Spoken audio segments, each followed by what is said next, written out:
আসসালামু আলাইকুম প্রিয় শিক্ষার্থীরা, শুরু করতে যাচ্ছি আমাদের সপ্তম শ্রেণীর বাংলাদেশ ও বিশ্ব পরিচয়ের প্রথম অধ্যায়ের পুনরালোচনা। আজকের এই আলোচনায় আমরা পাঠ 7 এবং 8 সম্পর্কে আলোচনা করব সংক্ষিপ্ত আকারে। তাহলে আসো আমরা শুরু করি। পাঠ 7 ও 8-এ আমরা পূর্ব ও পশ্চিম পাকিস্তানের মধ্যে বৈষম্য সম্পর্কে জানতে পারবো। তাহলে চলো, আশা করি হাতের কাছে তোমাদের টেক্সট বুকটি রেখেছো। পাকিস্তান রাষ্ট্রের জন্মের পর থেকে দেখা যায় পশ্চিম পাকিস্তানি শাসকরা বাঙালিকে কখনোই তারা আপন মনে করে নিতে পারেনি। ফলশ্রুতিতে তারা অনেকটা শাসকের আর আমরা শোষিতর ভূমিকায় ছিলাম। নানা ক্ষেত্রে নানাভাবেই পশ্চিম পাকিস্তানি সরকার আমাদেরকে শোষণ করে গেছে। তাদের এই শোষণের ফলশ্রুতিতে ধীরে ধীরে আমাদের ভিতরে যে ক্ষোভের দানা বেঁধেছে, তার ফলশ্রুতিতে শেষ পর্যন্ত এসে 1971 সালে আমাদের স্বাধীনতার সংগ্রাম, যে স্বাধীনতার সংগ্রামে শেষ পর্যন্ত আমরা জয়ী হয়ে পেয়েছি একটি স্বাধীন সার্বভৌম বাংলাদেশ। এই শোষিত শ্রেণীদের ক্ষেত্রে যে বৈষম্যমূলক আচরণগুলো করা হয়, তার শুরু হয় প্রথম ধাক্কায় রাজনৈতিক বৈষম্য দিয়ে। এরপর শুরু হয় প্রশাসনিক বৈষম্য, অর্থনৈতিক বৈষম্য এবং সামাজিক বৈষম্য। এই বৈষম্যগুলোর মধ্যে আমাদের যে অঞ্চলভেদে দুই দলের ভিতরে যে পূর্ব এবং পশ্চিম পাকিস্তানের মাঝে বিস্তর ব্যবধান ছিল, সেই ব্যবধানটাই যেন ধীরে ধীরে চোখে আঙুল দিয়ে দেখিয়ে দেওয়ার মতো। পশ্চিম পাকিস্তানের একটি জনসংখ্যা বড় একটা সংখ্যা হওয়া সত্ত্বেও ঢাকার পাকিস্তানের জনসংখ্যার ক্ষেত্রে পশ্চিম পাকিস্তানের তুলনায় পূর্ব পাকিস্তানের জনসংখ্যা ছিল বিস্তর। জনবহুল এই দেশের জনসংখ্যা বেশি হওয়ার ফলেও রাজধানী কিন্তু করা হয়নি ঢাকাকে, রাজধানী করা হয়েছিল করাচিকে। এবং রাষ্ট্রীয় বড় বড় পদগুলো, গভর্নরের পদ বা অন্যান্য রাষ্ট্রীয় পদগুলোতে বেশিরভাগই ছিল পশ্চিম পাকিস্তানের জনগোষ্ঠী। 1947 থেকে 71 সাল পর্যন্ত পাকিস্তানের কেন্দ্রীয় মন্ত্রীদের 211 জনের মধ্যে মাত্র 95 জন ছিল বাঙালি। আইয়ুব খানের আমলে 62 জন মন্ত্রীর মধ্যে মাত্র 22 জন ছিলেন বাঙালি। কিন্তু এই বাঙালি মন্ত্রীদের কাউকেই তেমন কোনো গুরুত্বপূর্ণ মন্ত্রিসভায় কোনো গুরুত্বপূর্ণ পদ দেওয়া হয়নি, বা কোনো গুরুত্বপূর্ণ মন্ত্রণালয়েও তাদেরকে দায়িত্ব দেওয়া হয়নি। আইয়ুব খানের আমলে 1958 থেকে 69 সালে বাঙালি রাজনীতিবিদদেরকে দমন করার জন্য চলে নানা রকমের অত্যাচার। জেল, জরিমানা সহ তাদেরকে মিথ্যা মামলায় হয়রানি করা হয়। এই মিথ্যা মামলার একটি বড় উদাহরণ হচ্ছে আগরতলা ষড়যন্ত্র মামলা, যেই মামলায় বঙ্গবন্ধু শেখ মুজিবুর রহমান সহ 35 জন নেতা কর্মীকে আসামি করে একটি প্রহসনমূলক মামলা চালানো হয়। এবং এই মামলার উদ্দেশ্য ছিল বঙ্গবন্ধু শেখ মুজিবুর রহমান সহ বাকি নেতা কর্মীদেরকে হত্যা করা। 1970 সালের নির্বাচনে আওয়ামী লীগ জয়ী হলেও তাদেরকে সরকার গঠন করতে দেওয়া হয়নি। পরিণতিতে পাকিস্তানি রাষ্ট্র কাঠামোর মধ্যে বাঙালির স্বায়ত্ত শাসনের দাবি স্বাধীনতার দাবিতে রূপান্তরিত হয়। এরপরে আমরা আসব প্রশাসনিক বৈষম্য। একটি নবীন দেশে, একটি উন্নয়নশীল দেশকে রাষ্ট্রে সাধারণত চাকরির ক্ষেত্রে প্রত্যেকেই তাদের যোগ্যতা অনুযায়ী সুযোগ সুবিধা পাওয়ার কথা, কিন্তু প্রশাসনিক ক্ষেত্রে বাঙালিদের যোগ্যতা থাকা সত্ত্বেও তাদেরকে নানাভাবে বঞ্চিত করা হতো। পশ্চিম পাকিস্তানিরা নিজেদের লোকেদের বেশি এবং গুরুত্বপূর্ণ পদে নিয়োগ দিতেন।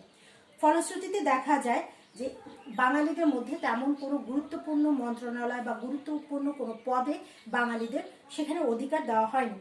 গুরুত্বপূর্ণ মন্ত্রণালয় যেমন প্রতিরক্ষা মন্ত্রণালয়, পররাষ্ট্র মন্ত্রণালয়ের বড় বড় পদগুলিতেই ছিল পশ্চিম পাকিস্তানি লোকেদেরকে। এক্ষেত্রে বাঙালিদেরকে কোনো নিয়োগ দেওয়া হতো না। তাছাড়া কেন্দ্রীয় ব্যাংক, রেলওয়ে এবং কর্পোরেশন সহ সরকার নিয়ন্ত্রিত বিভিন্ন কার্যালয়েও বাঙালিদের নিয়োগে একই রকমভাবে বৈষম্য করা হতো। এরপরে আমরা আসবো সামরিক ক্ষেত্রের বৈষম্য। সামরিক ক্ষেত্র, দেশের নৌ, সেনা এবং বিমান বাহিনী, এই তিনটি ক্ষেত্রেই বাঙালিদের প্রতি বৈষম্যমূলক আচরণ করা হতো। এই তিনটি প্রতিরক্ষা বাহিনীর সদর দপ্তরই ছিল পশ্চিম পাকিস্তানে। সামরিক বাহিনী অফিসার পদে মাত্র শতকরা 5 ভাগ ছিল বাঙালি। সেনাবাহিনীতে বাঙালি ছিলেন মাত্র 4 ভাগ। নৌ ও বিমান বাহিনীতে কিছু বেশি নিয়োগ দেওয়া হলেও সেটা সামরিক বাহিনীর তেমন কোনো উল্লেখযোগ্য ছিল না সংখ্যাটা। সামরিক বাহিনীর জন্য বাজেটের শতকরা 60 ভাগ বরাদ্দ করা ছিল। 60 ভাগ বরাদ্দ হতো, যার বেশিরভাগই ব্যয় হয়ে যেত পশ্চিম পাকিস্তানে। পদোন্নতির ক্ষেত্রেও ছিল বৈষম্য। ফলশ্রুতিতে একসময় এই সরকারি অবহেলার কারণে পূর্ব পাকিস্তানের সীমান্ত অরক্ষিত হয়ে পড়ে। 1965 সালে ভারত পাকিস্তান যুদ্ধে পূর্ব পাকিস্তানের নিরাপত্তাহীনতা প্রবলভাবে তখন ধরা পড়ে। এরপরে আসবো আমরা অর্থনৈতিক বৈষম্যে। পাকিস্তানি রাষ্ট্রের কেন্দ্রীয় সরকার ছিল সর্বময় ক্ষমতার অধিকারী। কেন্দ্রীয় ব্যাংক সহ সকল ব্যাংক, বীমা, বাণিজ্য ও শিল্প প্রতিষ্ঠানের প্রধান অফিস পশ্চিম পাকিস্তানে ছিল।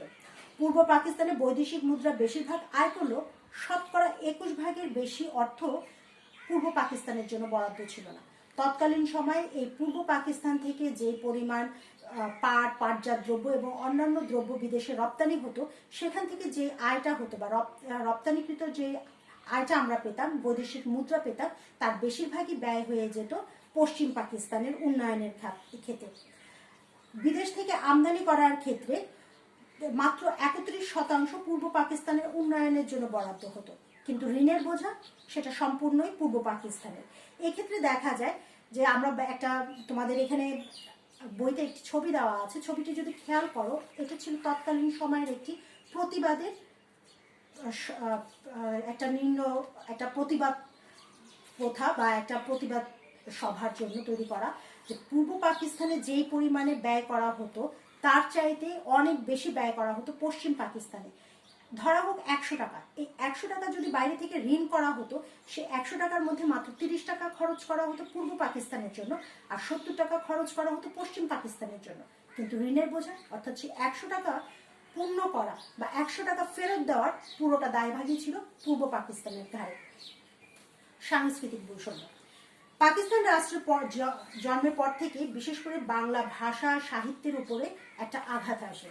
এই আঘাতে দেখা যায় যার প্রথম যেটা ছিল 1952 সালের ভাষা আন্দোলন।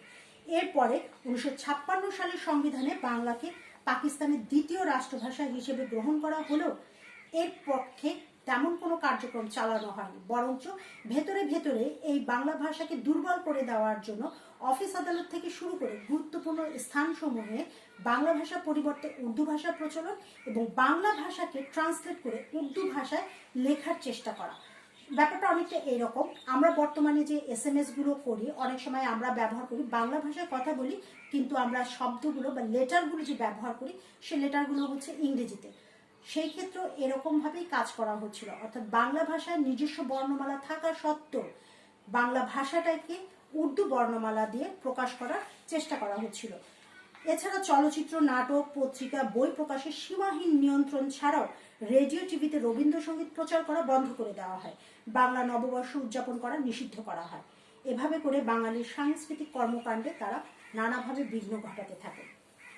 বৈষম্যের বিরুদ্ধে প্রতিক্রিয়া। এই যে দীর্ঘ সময় ধরে বৈষম্য, এই বৈষম্য এক সময় এসে বাঙালির আন্দোলনের রূপ নেয়। বাঙালিরা ধীরে ধীরে তাদের প্রতিবাদগুলোকে জোরালো করতে শুরু করে। 1954 সালের নির্বাচনে যুক্তফ্রন্টে মুসলিম লীগকে পরাজিত করে এটা ছিল বাঙালির প্রথমবারের মতো কোনো আন্দোলনে জিতে যাওয়া। তাদেরকে সরকার গঠনের সুযোগ দেওয়া হয়। এই সরকার গঠন করার পরে আইয়ুব খানের সামরিক শাসনের বিরুদ্ধে ছাত্ররা শিক্ষা আন্দোলনের মাধ্যমে আইয়ুব বিরোধী গণ আন্দোলন শুরু করে। 1961 সালে বিশ্বকবি রবীন্দ্রনাথ ঠাকুরের জন্মশতবার্ষিকী পালনের উপলক্ষে ঢাকা, চট্টগ্রাম সহ সারা দেশে সাংস্কৃতিক জাগরণ ঘটে। ঠিক এই একই বছর 1961 সালে বাংলা ভাষার উন্নয়নের জন্য এবং সাংস্কৃতিক একটি সংগঠন তৈরি করা হয়, ছায়ানট। 1966 সালে 6 দফা আন্দোলন, 1969 সালে গণ অভ্যুত্থান ধীরে ধীরে বাঙালিকে নিয়ে যায় তাদের নতুন চেতনা, তাদের সাহিত্য শাসনকে পূর্ণতার দাবির জন্য। সেই পূর্ণতাই হচ্ছে 1971 সালে 9 মাসের দীর্ঘ 9 মাসের যুদ্ধ, যে রক্তক্ষয়ী যুদ্ধে 30 লক্ষ মানুষের প্রাণের বিনিময়ে আমরা পেয়েছি একটি স্বাধীন সার্বভৌম বাংলাদেশ। আশা করি এই পাঠটি থেকে আমরা আমাদের রাজনৈতিক, সামাজিক এবং অর্থনৈতিক ক্ষেত্রে পূর্ব এবং পশ্চিম পাকিস্তানের বৈষম্যগুলো বুঝতে পেরেছি।